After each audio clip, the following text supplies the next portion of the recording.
Okay, so let's talk about a little bit about process capacity, and probably most of you are familiar with the term capacity, but just to clarify what we mean from an operation standpoint, capacity is just how much a system can either hold or how much it can produce. Um, this is a slide that you often see, this input capacity and output, and I don't know if it really make any sense of that. I like my little picture over here of this baby drinking a beer, and capacity is how much beer can that little fella hold. A lot of students say that they forget most of the things that I talk about throughout a semester, but they'll remember that picture for many years to come. So if you don't get anything else from this class, maybe you'll remember what capacity is how much beer a baby can hold. And here's a picture from our Jack Daniel's distillery here in Lynchburg, Tennessee. They give tours there, and I think that's a great place to go for operations management concepts. This is where they do the charcoal mellowing. So they drip the whiskey down into this vat that's full of charcoal, and it gives the whiskey a smoother taste. But you can see right here on the label, they have capacity 2,326.63 gallons. So that's a measure of how many gallons of whiskey that vat can actually hold. And then we have this term that we talk about, a process, and a lot of people use the term process, and here's maybe a formal definition: this system of structured activities that use resources to turn inputs into valuable outputs. And you might read that and say, well, what do you really mean there? And I think the really simple way to just say a process is just how do you actually get something done? What are the steps that it takes? And if you guys have seen Cars, old Mater, that he says, get her done. The process is just how do you get her done?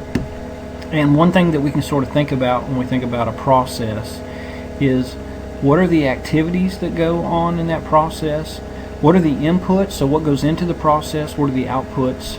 And how do things flow? And things might be information or might be materials.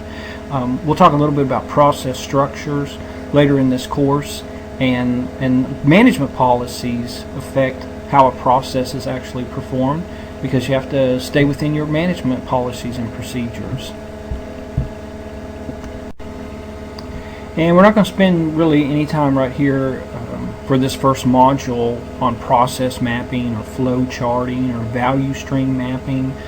Maybe some of you have heard some of those terms.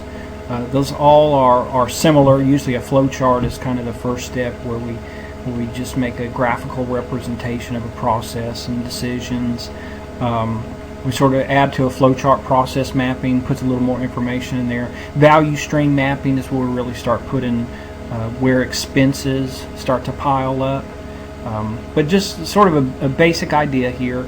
We can make this graphical representation. Some kind of common symbols when we're flowcharting or process mapping. Circles an operation where you change inputs. An arrow for transportation, so moving from one step to another. Just a square for an inspection point.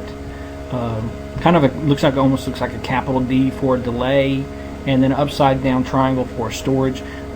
There's some different common shapes or symbols for process mapping, and we'll do a module where we actually get into process mapping. I think for right now you just sort of need to think in terms of a flow chart, and that every process is a series of steps, and that you can lay those steps out graphically to show what happens first, what happens second, when are there two different ways that something can happen.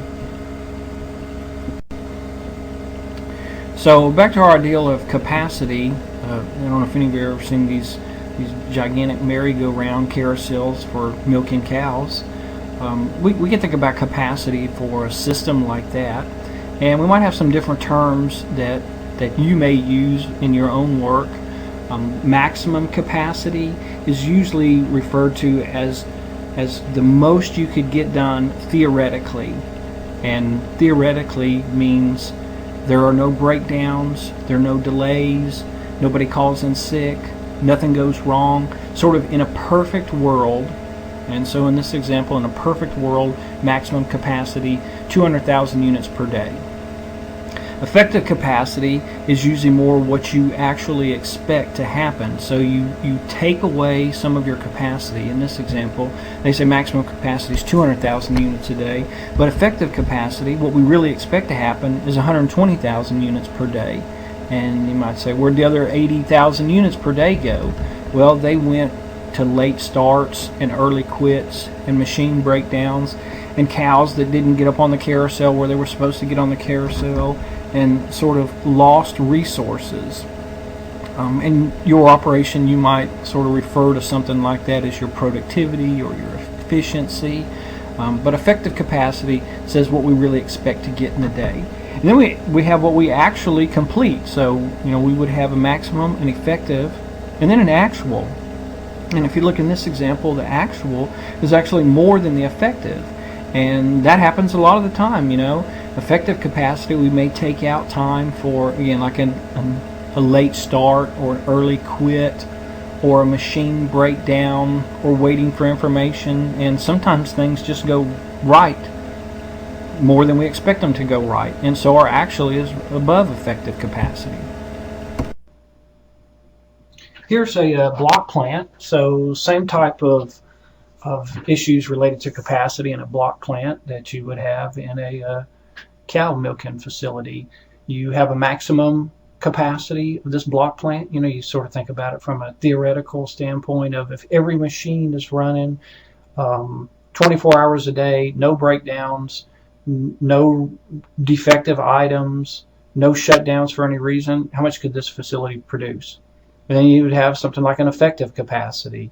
Our operational definition is, what do we really expect to get out of this facility in a day? Maybe your effective capacity right off the bat is you don't run this place 3 shifts a day and you don't run 7 days a week, so your effective capacity is reduced from your maximum capacity.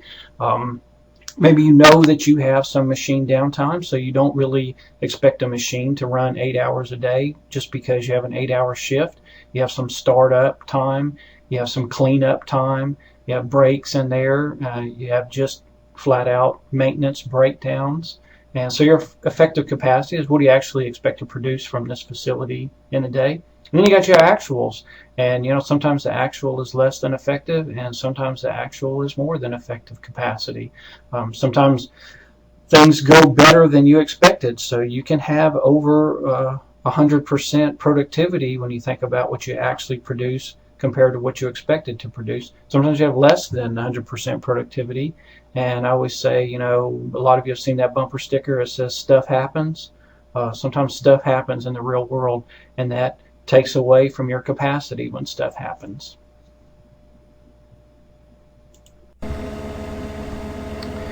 And when you don't have enough capacity, you got to figure out a way to get more capacity.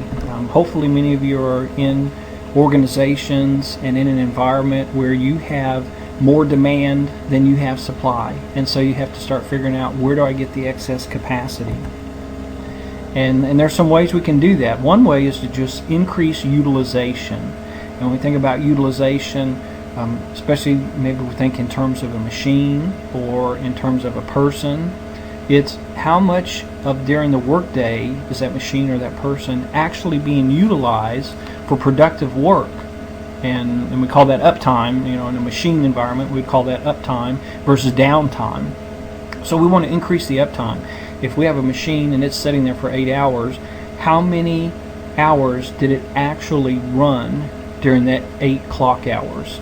The idea of reducing changeover and setup times. Anytime you go from producing one product to another product, or for an individual, anytime you go from doing one type of task to another type of task, there's a little bit of time, transition time, to go from one thing to another. And we call that changeover time or setup time. And we want to try to reduce that. And so if you see the little NASCAR pit crew over here on the side, that's what a lot of NASCAR racing is. It's reducing the changeover time. The person who wins the race isn't always necessarily the person who goes the fastest on the track. Sometimes it's the person who has the shortest amount of changeover or setup time, who can get in and out of the pits the quickest and has more utilization. Sometimes it has to do with improved scheduling. And some of you who work on different projects and you move from project to project, or maybe you make different products, there are sometimes some products that when one follows another, there's a certain sequence of products that make more sense or make it easier for you to process those products. Other thing is just to improve efficiency, and we can do that a lot of different ways, improving layouts. Some of you probably have a workstation, or maybe in your kitchen, or if you have a shop or a garage. When things are not laid out in an efficient manner, it just takes you longer to do your job. Breaking bottlenecks, so the bottleneck is whatever step in the process is kind of holding us up, and so we want to speed up that bottleneck operation.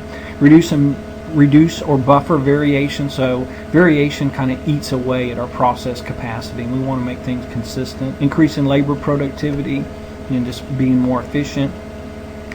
Increasing yield, so yield is this idea that I may process product, but it may not come out at an acceptable state, and that's where we'll talk about yield.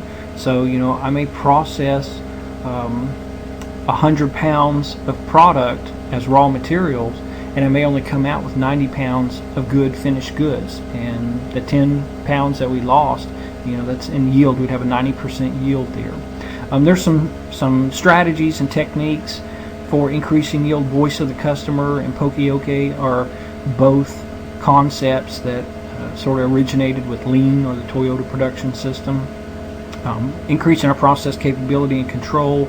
Improve incoming material quality. Many of you know that if you have bad raw materials that goes into your process, you end up with bad finished goods. Okay, so we need to think a little bit about capacity in terms of quantitative. We need to put some numbers to capacity. Most times in a business environment, when we start talking about what's your capacity, we can't just say, well, it's a lot, or we can do a bunch, or we're really fast. We need to be able to talk in terms of capacity, in terms of some kind of unit, some kind of measures. And this is very closely related to productivity, because your productivity affects your capacity. So let's see if we kind of got some hints for approaching capacity questions from a quantitative standpoint. One thing is units of time have to be consistent, and we'll see an example here in a minute about that. If we have units of time in hours, and then we're given some other value in terms of minutes, we got to make sure that all of our units of time are consistent. So all of our values in terms of so much per hour, or everything's in terms of so much per minute. And it doesn't matter which one we choose, but we just have to be consistent. We're going to have to do some manipulation of algebra to solve for unknowns, and hopefully that didn't scare anybody. We're not talking about doing any kind of calculus or anything here. But sometimes what we're looking for may be part of an equation, and we're going to have to solve for that. And we'll see something like that here in a minute. We'll do a couple problems. When we think about requirements, it's pretty straightforward. An equation, kind of a rule of thumb equation for figuring out what are our requirements. What's the quantity that we need times what's the processing time per unit. And so that's going to give us our total processing time required.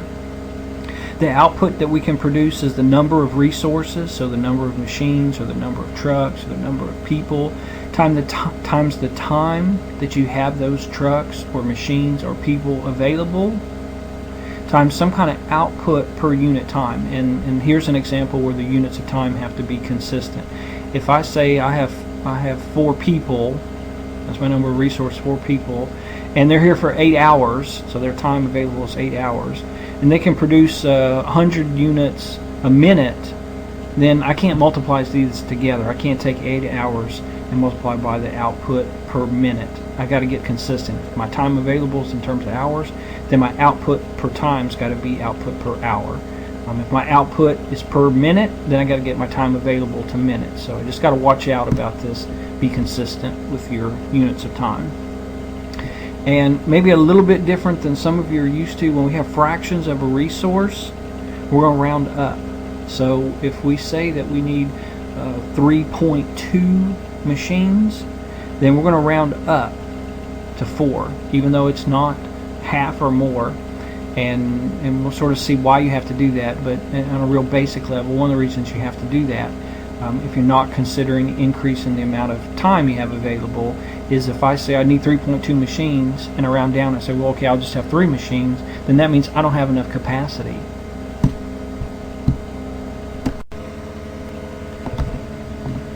Okay, let's see if we can do a problem together. Here's a capacity calculation problem. Let's see what it says here. My wife's trying to compete with the Cake Boss. I don't know if any of you watch that reality show, the Cake Boss that's on TV, maybe on the Food Channel or something like that. My wife's specialty is cupcakes.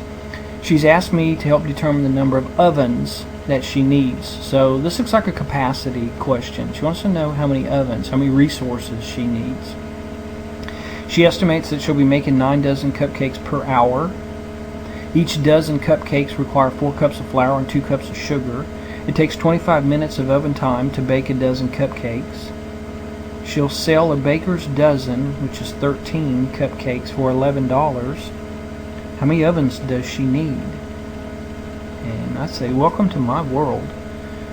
This is what problems in the real world are like. Sometimes in the school world, in the academic world, we like to put an equation somewhere on a formula sheet or something, and we give problems where we have a couple letters and we say, you know, x equals some number and f equals some number and t equals some number, and you got to solve for the equation. And so you just take your numbers and you plug them into the equation, get your calculator out and calculate an answer. And that's just really not how it works in the real world. In the real world, you get questions and you get problems like this. And what like this means is, with a whole bunch of information, there's some numbers mixed in with a whole lot of sentences. Some things may not be real clear. You don't know what information is important here and what information maybe isn't important here. You might look at this and kind of question whether you need all the information that you've been given. And I think anyone who's ever worked in the real world will say this is what happens in the real world. People come to me with problems. They tell me everything they know. Part of what they tell me I need, a lot of what they tell me I don't need, and then they ask me to help solve a problem. And it's important that I learn how to listen and how to pick out what pieces of information are important and what pieces of information are really irrelevant to the question that they've asked me. So that's what we have to do here. We want to know how much capacity she needs, how many ovens she needs. So if you want to take a minute now and see if you can work this out. If not, if you're stuck, that's okay. We'll work this out together. So whenever you're ready, let's just flip to the next slide and then we'll see how we work a problem like this. Okay, so let's see how we work something like this. She said she wanted to make 9 dozen cupcakes per hour. And then there was some information about sort of the recipe and all that business about how much flour and how much sugar, how much sand and how much cement and how much aggregate. That's really not important to this portion of the question. We want to figure out capacity, so we need to know what kind of output does she need. She needs 9 dozen cupcakes per hour. And then we need some kind of processing time, and it told us that it takes 25 minutes to bake a dozen. So 25 bake minutes for every dozen cupcakes. And then I got a capacity for an oven. If I have one oven, then it has 60 baking minutes available. And you'll notice here I didn't factor out like an effective capacity. I say every oven that's there for an hour actually has 60 baking minutes. And you might say, well, that's not really realistic because you can't bake for 60 minutes. You got to have some changeover time. Some time when you open the door and pull something out, and it takes you a minute or two to put something else in. But we're trying to make this kind of straightforward and maybe not too difficult for this first type of problem. So again, I got 9 dozen cupcakes per hour, 25 baking minutes per dozen. One oven gives me 60 baking minutes. And if you remember how to keep up with your units, so dozen here in the numerator is going to cancel with dozen here in the denominator. And minutes here, bake minutes in the numerator, is going to cancel with bake minutes in the denominator. So what I'm going to be left with is ovens per hour, and that's what I want. I want units of ovens per hour. So now I just got to do the manipulation, just multiply these together. 9 times 25 divided by 60, because that's one oven over 60 minutes. So 9 times 25 divided by 60 ovens per hour. And what it says is she needs 3.75 ovens per hour. And since we can't have a 0.75 or 3/4 of an oven, then we need to round up. We need 4 ovens. An alternate to purchasing an additional oven is to run 3 ovens for more time. So some of you might say, well, no, wait a minute, if I only need 3.7, I wouldn't really buy a 4th machine. I would just figure out a way to run 3 machines for more time, and certainly that's a way to get extra capacity. For where we are right now, we want to just think about sort of not playing with time and what would you have to do as far as resources to move them up. And again, often you have a lot more information than you need to solve the question that's asked, so you have to figure out what's important here and what's not important here.